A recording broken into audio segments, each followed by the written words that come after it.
연말이 되고 있습니다. 연말이 될 때마다 우리가 자연스럽게 하는 게 한 가지가 있습니다. 한 해를 돌아보면서 나 어떻게 살았나 돌아보는 겁니다. 혼자 시간이 나거나 가족들이 모이면 자연스럽게 밥 먹으면서 지나가는 말로 올해 우리는 무엇을 이루었나? 나는 무엇을 이루었나? 우리 가족은 무엇을 얻었나? 이렇게 질문을 하곤 합니다. 여러분은 올해 무엇을 이루었습니까? 여러분이 얻은 그 무엇인가는 무엇입니까? 사실 저도 요즘 한 해를 돌아보는 그런 시간을 가지고 있습니다. 그러다가 우연찮게 한 성도분과 대화를 나누었는데 제가 이런 생각을 하고 있다고 결산하고 있다고 하니까 저에게 아주 기뻐하면서 이렇게 말씀을 해주셨습니다. 올해 우리 교회 출석 성도가 늘고 교회가 커진 것이 목사님 이루신 것이 아닙니까? 그래서 너무 좋지 않습니까? 저는 사실 그 말씀을 듣고 기쁘다기보다는 굉장히 두려운 생각이 들었습니다. 왜냐하면 제가 착각할 수 있기 때문입니다. 성도가 늘어난다고 해서 내가 목회를 잘하고 있다는 증거는 절대로 아니기 때문입니다. 만약 제가 목회를 잘하고 있다면, 목회를 올바른 방향으로 교회를 잘 이끌고 있다면 교회가 커지든 커지지 않든 그것만으로도 감사한 것입니다. 그런데 제가 목회도 제대로 못하고 있고 교회도 잘못 이끌고 가고 있는데 그냥 교회만 커지고 있다면, 그래서 사람들이 많이 오는 것을 보고서는 내가 목회 잘하고 있다 그렇게 착각하고 있다면 그거야말로 엄청난 비극이 아닙니까? 내가 올해 목회 잘했으니까 교회가 커졌다, 그러니까 내년에도 계속 이렇게 살면 되겠다, 이것이야말로 제가 할 수 있는 가장 큰 비극이 아닙니까? 그래서 두려운 겁니다. 그래서 제가 나는 올해 무엇을 이루었는가 그 생각하지 않기로 했습니다. 그래서 대신에 이렇게 질문하기로 했습니다. 나는 올 한 해 잘 살았나? 내 남은 일생도 올 한 해처럼 살면 되나? 그 생각을 하니까 정말 그렇게 살면 안 되겠더라고요. 절대 이렇게 살면 안 된다는 생각에 정신이 번쩍 들었습니다. 여러분도 한번 질문해 보셨으면 좋겠습니다. 여러분은 올 한 해 잘 사셨습니까? 올 한 해처럼 남은 생애를 올 한 해처럼 계속 그렇게 살면 되는 겁니까? 내가 올 한 해 무엇을 이루었나 그것에만 신경을 쏟으면 잘못된 판단을 내릴 수가 있습니다. 우리 신앙이 무너지고 있어도 사업이 잘 될 수도 있습니다. 신앙이 무너지고 있어도 건강해질 수 있습니다. 공부를 잘하게 될 수도 있습니다. 우리 가정이 무너지고 있어도 사업 잘 되고 직장에서 승진할 수 있습니다. 우리가 한 해를 결산하는 이때 반드시 해야 되는 질문은 내가 얼마나 성적이 올랐고 얼마나 돈을 많이 벌었고 얼마나 건강해졌나, 이것이 아니라 제가 말씀드린 세 가지 질문입니다. 나는 올 한 해 잘 살았나? 내 남은 일생도 올해처럼 살면 되나? 올해처럼 살지 않으려면 나 앞으로 어떻게 해야 되나? 우리가 방금 반드시 지금 잘 살았는지 반드시 돌아보고 결산을 하셔야만 됩니다. 그렇지 않고 단순히 그냥 눈에 보이는 것만으로 내가 무엇을 얻었는지 그것만으로, 우리의 환경을 통해서 무엇을 얻었는지 그것만으로 우리의 삶을 판단한다면 잘못된 판단 때문에 치러야 될 값은 굉장히 클 것입니다. 오늘 우리가 지난 2주 동안 나눈 그 기드온의 마지막 그 모습을 나누려고 합니다.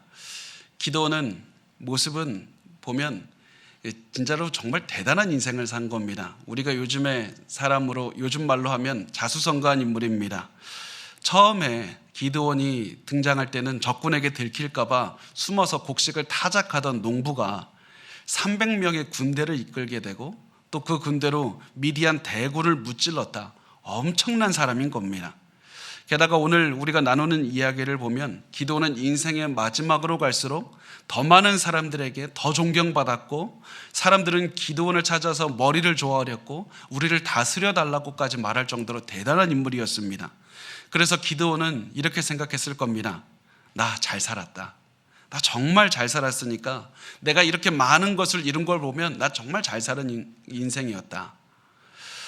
그런데 실제 문제가 무엇이었냐면 기드온은 영적으로, 그리고 그의 삶이 사실은 가장 기본부터 무너지고 있었다는 것이었습니다. 기드온의 인생이 무너지고 있었다는 것은 우리가 지난주에 나눈 전쟁 그 다음부터 드러납니다. 300명이 한밤중에 미디안 군대를 습격한 것은 하나님의 도움을 받아서 승리한 전투였습니다. 그런데 문제가 무엇이냐면 이제 미디안 군대가 패한 다음에 요단강을 건너서 도망친 다음이었습니다. 기드온은 그 요단강을 건너서 도망간 그 군인들을 쫓아가서 다 죽이고 싶었습니다. 그리고 사실 기드온의 생각은 충분히 이해할 만했습니다. 사람의 생각으로 맞았습니다. 왜냐하면 패잔병이 남아있으면 다 죽여야지 나중에라도 생길 수 있는 그런 잔존 세력들이 또 힘을 모아서 또 공격하여 올 수 있는 것 아닙니까? 게다가 패잔병들이 200명이 아니라 15,000명이나 됐습니다. 게다가 그들 중에 굉장히 2명 중요한 적장 세바와 살문나라는 중요한 왕들이 살아 있었습니다. 그래서 사람의 상식으로 보면 기드온은 이들을 죽이는 것이 당연했습니다. 그런데 성경은 이들이 이 기드온이 잘못 살고 있다고, 지금 멈추었어야만 됐다고 계속해서 경고를 하고 있습니다. 성경은 기드온이 잘못 살고 있다고 직접 말하지는 않았습니다. 그렇지만 여러 상황을 통해서 보여주고 있습니다. 그것 중에 하나가, 첫 번째가 무엇이냐면 기드온과 함께 싸우던 사람들이 이제는 기드온 곁을 떠나는 것이었습니다. 아무도 협조를 하지 않습니다. 밤에 미디안을 습격했을 때는 분명 300명이 같이 이제 공격을 했지만 미디안 군대가 도망치니까 기드온이 다른 지파의 지원군을 요청했고, 그래서 굉장히 많은 사람들이 같이 전쟁을 치렀습니다. 그런데 요단강을 건너서 미디안 패전병들을 추격하는 기드온 주변에는 그 사람들은 다 어디로 가고 300명만 남아 있습니다. 사사기 8장 4절을 보면 이렇게 말씀을 합니다. 기드온과 그에 함께 앉아 300명이 요단강에 이르러 건너고, 그리고 그들이 피곤했다고 말씀을 합니다. 피곤한 300명을 데리고 추격할 수밖에 없다는 이 판단, 더 이상 전쟁은 이 300명 가지고는 치를 수 없다는 그 판단을 한 기드온은 주변에 있는 사람들에게 도움을 요청했습니다. 그런데 사람들은 이 요청을 거절했습니다. 왜냐하면 아무리 기드온이 방금 이겼다고는 해도 기드온과 함께하는 사람들은 지친 300명밖에 없고 적군은 여전히 15,000명이나 있었기 때문입니다. 그래서 기드온을 도와줬다가 기드온이 지기라도 한다면 이 패잔병들 15,000명에게 보복을 당할 수가 있었기 때문입니다. 그래서 사람들은 거절했습니다. 그랬더니 기드온은 어떠한 모습을 보여주냐면 복수심을 가집니다. 너희가 나를 도와주질 않았으니까 내가 미디안에 이긴 다음에는 너희를 다 죽여버리겠다. 이것이 이 기드온이 잘못 살고 있었다는 두 번째 증거가 됩니다. 사람들이 자신의 요청을 받아들여주지 않으니까 사람들에 대한 앙심을 품고 복수할 계획을 세웠습니다. 세 번째, 기드온이 잘못 살고 있었다는 증거가 기드온은 하나님과 상관없이 성공하고 있었다는 겁니다. 기드온은 미디안 군대를 습격해서 승리를 거뒀습니다. 잘했습니다. 그런데 문제는 승리했다, 성공했다는 게 아니라 어떻게 해서 승리를 했는가, 누구 때문에 승리를 했는가, 그것이 중요했습니다. 분명히 밤에 미디안을 습격했을 때는 하나님이 승리를 주셨습니다. 그래서 사사기 7장 22절에 보면 여호와께서라는 말을 합니다. 그래서 하나님께서, 이 여호와께서 승리를 주셨다. 그런데 요단강을 건너서 승리를 얻은 다음에는 하나님이라는 말은 없고 기드온만 남아 있습니다. 사사기 8장 11절과 12절을 보면 계속해서 강조합니다. 기드온이 그들의 적진을 쳤다. 그리고 또 뒤에 보면 기드온이 그들의 뒤를 추격해서 온 진영을 격파하니라. 다 기드온이 했습니다. 하나님이 한 것이 아니라 기드온이 했고, 하나님이라 했다는 말은 어떠한 말도 나오질 않았습니다. 그래서 이것을 통해서 기드온은 내가 얼마나 뛰어난 전략과 전술이 있는지, 내가 얼마나 용병수를 잘 쓰는지, 내가 얼마나 똑똑한지, 내가 얼마나 효율적으로 군대를 지휘할 수 있는지 그 능력을 보여준 겁니다. 이렇게 위대한 업적을 이룬 다음에 기드온은 적군 그 왕 2명 세바와 살문나를 사로잡았고 자기의 부탁을 거절한 사람들을 찾아가서 복수해서 다 죽였습니다. 자신의 능력을 증명한 기드온은 이제 마지막으로 이 대미를 장식하기 위해서 이 적군 장수 2명 세바와 살문나를 죽여서 자신의 위대함을 증명하고 싶었습니다.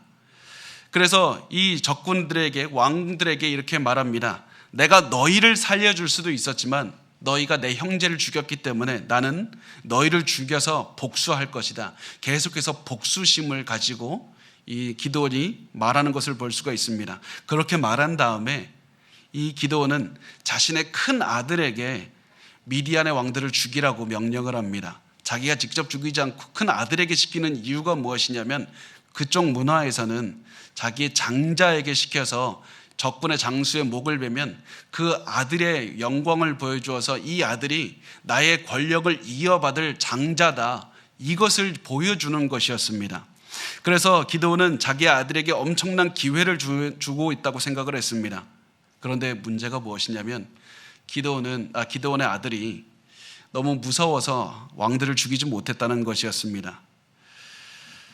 아들이 하지를 못하니까 결국에서는 어떤 결과가 오게 되냐면 이 명령을 준 기드온의 영광, 기드온의 명예까지 실추될 수가 있었다는 것이었습니다. 그래서 기드온은 그 자리를 참지 못하고 직접 가서 왕들을 직접 죽였습니다. 그렇게 해서 기드온이 얼마나 위대한 사람이고 얼마나 엄청난 일을 이루었는지 사람들 앞에서 다 보여준 것이었습니다. 기드온이 잘못 살고 있었다는 네 번째 증거는 그 기드온에 사람들이 열광했다는 것이었습니다. 사람들은 자신의 말을 거역한 모든 사람들을 죽인 기드온, 그리고 이스라엘의 적군인 미디안 왕들도 죽인 기드온에게 열광하면서 이렇게 말했습니다. 사사기 8장 22절을 보면 이렇게 말씀을 합니다. 그때 이스라엘 사람들이 기드온에게 이르되 당신이 우리를 미디안의 손에서 구원하셨으니 당신과 당신의 아들과 당신의 손자가 우리를 다스리소서 하는지라.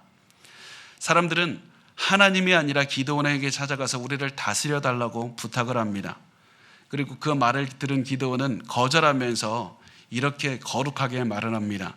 23절에 보면 기드온이 그들에게 이르되 내가 너희를 다스리지 아니하겠고 나의 아들도 너희를 다스리지 아니할 것이요 여호와께서 너희를 다스리시니라 하니라. 나와 내 아들들은 너희를 다스리지 아니하리라. 말은 거룩하게 했습니다. 말만 보면 기드온은 겸손하고 하나님을 예배하는 사람처럼 보입니다. 그렇지만 이미 기드온은 다른 사람이 되어 있었습니다. 실제로는 하나님이 아닌 자기 자신을 높이고 싶은 마음이 있었습니다. 내가 이 정도 했으면 됐잖아. 내가 이 정도 했으면 대단하지 않나? 그래서 기드온은 이 다음에 엄청난 행동을 했습니다. 27절에 보면 이렇게 말씀을 합니다. 우리 같이 한번 읽어볼까요? 시작. 기드온이 그 금으로 에봇 하나를 만들어 자기의 성읍 오브라에 두었더니 온 이스라엘이 그것을 음란하게 위함으로 그것이 기드온과 그의 집에 올무가 되니라. 이 에봇이 뭐냐면 대제사장이 입는 옷입니다. 조끼같이 생겼습니다. 그런데 이 에봇이라는 옷이 중요한 것이 아니라 대제사장이 입는 이 에봇의 가슴이 중요한데요. 여기는 주머니가 하나 달려 있어서 주머니 속에는 우림과 둠밈이라는 그 돌 두 개가 들어 있었습니다. 그래서 이 돌 두 개를 가지고 하나님의 뜻이 무엇인지 아는 데 사용을 했던 겁니다. 그런데 문제가 무엇입니까? 기드온이 금으로 이 에봇, 우림과 둠밈이 들어간 에봇을 직접 만들었습니다. 게다가 이 대제사장이 입을 수 있는 옷이었는데 이 대제사장은 레위인만 할 수가 있었고 기드온은 레위 사람도 아니었고요. 대제사장도 아니었습니다. 그런데 기드온은 이 에봇을 만들고 이 에봇을 자기 집에 있는 그 바로 옆에 있는 제단에 세운 제단에 에봇을 두고 자기가 원하는 대로 하나님께 물어보면서 자기의 뜻대로 하나님의 뜻과는 상관없이 내가 하나님께 물어봤다. 이렇게 해서 잘못 사람들을 이끌고 있었습니다. 그래서 자기가 원하는 대로 하나님의 뜻을 만들어냈고 사람들은 그런 에봇에서 나오는 응답을 따라 살면서 우상을 숭배했다는 겁니다. 그리고 나서 저 여러분이 반드시 이 말씀을 기억했으면 좋겠습니다. 반드시 이 말씀을 머릿속에 각인시켰으면 좋겠습니다. 28절 말씀 우리 한번 천천히 읽어보겠습니다. 28절입니다. 시작. 미디안이 이스라엘 자손 앞에 복종하여 다시는 그 머리를 들지 못하였으므로 기드온이 사는 40년 동안 그 땅이 평온하였더라. 기드온이 사는 40년 동안 이 땅이 평온했습니다. 그렇게 많은 죄를 졌는데 그 땅은 평온했습니다. 기드온이 그렇게 잘못 살았는데 그 땅은 평온했고 이스라엘 사람들은 우상 숭배를 그렇게나 했는데 그 땅은 평온했습니다. 이 땅이 평온했기 때문에, 아무도 공격하지 않았기 때문에 기드온은 이렇게 생각했을 겁니다. 나 지금 잘 살고 있다. 나 지금까지 잘 살았다. 그래서 하나님께서 나에게 복을 주신 게 아닌가. 저렇게 내 앞에서 머리를 조아리는 사람들을 봐라. 나 잘 살고 있으니까 하나님 나에게 복을 주셨다. 그래서 나 앞으로 계속 이렇게 살면 된다. 이스라엘 사람들도 똑같이 생각했을 겁니다. 우리가 지금까지 기드온이 시키는 대로 살았으니까 이렇게 하나님께 복을 받지 않았는가? 그렇게 해서 우리 앞으로 이렇게 살면, 우리 앞으로 계속해서 이렇게 살자고. 이들은 계속해서 다 같이 잘못된 인생을 계속해서 살았던 겁니다. 만약에 이 땅에 평안이 없고 또다시 전쟁이 찾아왔다면 오히려 이들은 자기의 삶을 돌아보고 회개라도 했을 텐데, 내가 혹시 잘못된 것이 없나 돌아보기라도 했을 텐데, 이들은 인생이 너무나도 평안했기 때문에 오히려 잘못된 인생을 계속 살았던 겁니다. 이것이 내 환경만 보고 내 인생을 판단할 때 범할 수 있는 오류가 됩니다. 그래서 우리가 오늘 기드온이나 이 이스라엘 백성들이 했던 오류를 범하지 않길 원합니다. 우리가 그래서 저를 포함해서 다 같이 스스로 질문하셨으면 좋겠습니다. 내가 오늘 무엇을 얻었나? 내가 올해 무엇을 이루었나? 그것이 아니라 나 오늘 정말 하나님 보시기에 잘 살았나? 나 앞으로 계속해서 이렇게 살아도 되나? 이 질문을 하면서 돌아보시길 바랍니다. 단순히 나 오늘 내가 올 한 해 내가 성적이 올랐고, 재정이 부족했고, 건강이 좋아졌고 나빠졌고, 사업이 성공했고, 가족들이 친해졌고, 가족들이 멀어졌고, 이런 환경적인 것 말고 가장 중요한 우리의 삶, 영적인 삶, 하나님과의 관계, 모든 것들을 우리가 돌아보셨으면 좋겠습니다. 여러분 정말 올해 잘 사셨습니까? 앞으로도 계속 그렇게 살면 됩니까? 만약 잘못되었으면 어디서부터 다시 고쳐야 됩니까? 그것을 알아야 됩니다. 여러분, 그렇다면 이제 우리가 우리의 삶, 혹시라도 잘못한 것이 있다면 잘못을 반복하지 않기 위해, 아니면 잘 살고 있다면 우리가 잘못된 길로 빠지지 않기 위해서 우리가 앞으로 어떻게 살아가야 되는가, 우리가 3가지만 살펴봤으면 좋겠습니다. 첫 번째가 무엇이냐면, 모든 것은 은혜라는 마음으로 사셔야만 됩니다. 하나님이 기드온이라는 보잘것없는 사람을 선택해서 사용하신 이유를 기드온은 사실 잊어버렸습니다. 하나님이 기드온같이 숨어있는 그런 인물을 사용하신 이유는 하나님의 은혜만 생각하기 위해서였습니다. 너가 이룬 모든 것들은 너가 한 것이 아니라 하나님이 주신 선물이다, 이것만 생각하기를 원했습니다. 그렇지만 하나님께서 복을 주셨을 때 기드온은 은혜가 아니라 내가 얼마나 노력했는데, 내가 얼마나 모든 힘을, 내가 여기까지 오느라 얼마나 고생을 했는데, 그렇게 하면서 내가 이 정도면 했지 않는가, 사람들이 자기를 칭찬하게 만들었습니다. 우리도 얼마나 기드온처럼 살아갈 때가 많지 않습니까? 우리 이렇게 생각할 때 참 많지 않습니까? 내가 이 정도 이루었는데 내가 이 정도는 받을 자격이 있지 않나? 내가 이만큼 노력했고, 나 남들 잘 때 깨어 있었고, 남들 쉴 때 나 노력했고, 다른 사람들은 도저히 견딜 수 없는 그런 고난도 내가 견뎌서 나 여기까지 왔으니까 나 이 정도는 누려도 되는 것 아닌가? 그런데 우리가 얼마만큼 고생하고 노력했든지 거기에 상관없이 우리가 지금까지 이룬 모든 것들은 하나님의 은혜입니다. 은혜를 잃어버리면 우리는 망하게 되어 있습니다. 그래서 모든 것은 은혜라는 마음으로 사시기 바랍니다.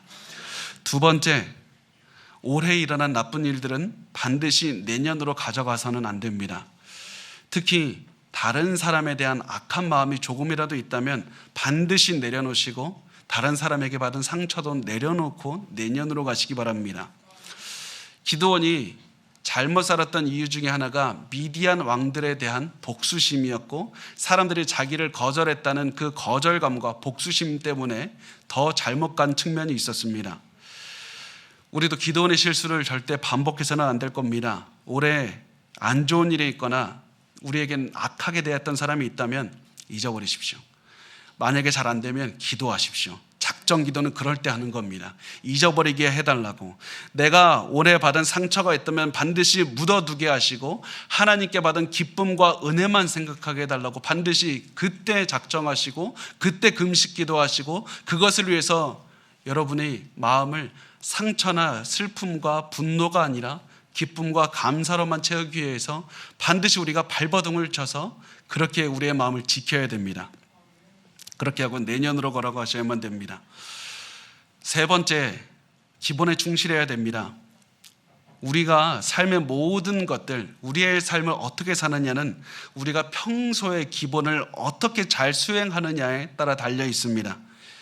매일 기도하고, 매일 성경 보고, 매일 봉사하고, 매일 남을 섬기고, 매일 내가 이 악한 생각하지 않고, 매일 하나님의 안에서 매일 내 생각을 지키고, 아무도 보지 않을 때 하루쯤 안 해도 아무런 티도 안 나는 이 기본을 지키는 것이 우리 인생에 가장 중요합니다. 이 기본을 지키면 아무리 큰 어려움이나 유혹이 와도 다 이겨낼 수가 있습니다. 그렇지만 기본에 충실하지 못하면 간단한 바람이 불어도 쓰러질 수밖에 없게 됩니다. 여러분, 이 세 가지를 기억하시고 내년으로 갔으면 좋겠습니다. 특히 그 중에서도 은혜를 기억하시기 바랍니다.